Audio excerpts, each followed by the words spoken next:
Come on now.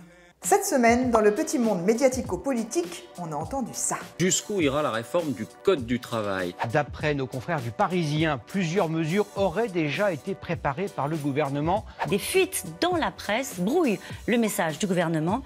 D'après le journal Libération, le ministère du Travail pourrait étudier des pistes bien plus libérales.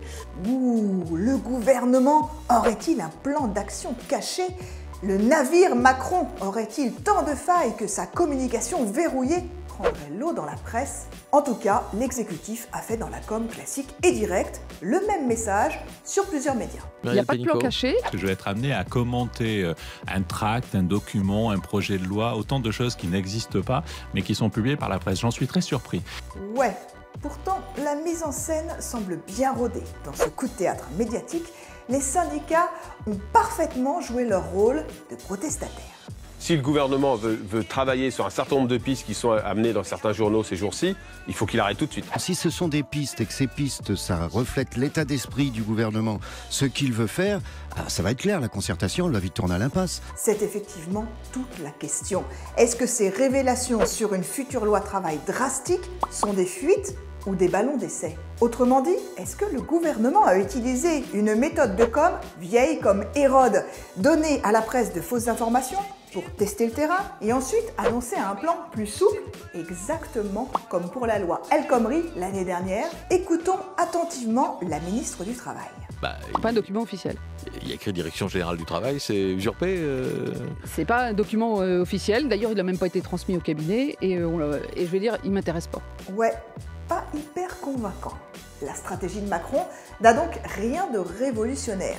Sous couvert de tenir la presse à distance, Jupiter s'en sert pour communiquer indirectement. Mercredi, via le Canard enchaîné, il prédit la victoire de La République En Marche aux législatives, tout en voulant rester modeste. Message relayé dans les JT. Le chef de l'État n'entend pas commenter, ni ce soir, ni demain d'ailleurs, ses premiers résultats. Pas question d'avoir l'air de se féliciter. Non, il ne commente pas. Non, il met juste un peu de carburant à la macromania et laisse les journalistes faire. La vague Macron dans les premiers votes aux législatives. Et si le 18 juin, l'Assemblée nationale prenait une teinte quasiment uniforme, celle de La République En Marche? Habile Macron. Dans la même semaine, il a réussi à lancer sa périlleuse réforme du Code du travail en limitant la casse et à surfer sur des pronostics hyper positifs pour le vote de dimanche. Le tout sans jamais prendre la parole.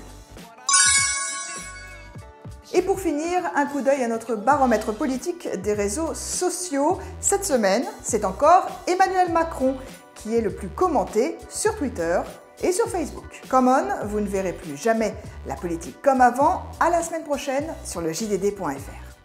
Come on now.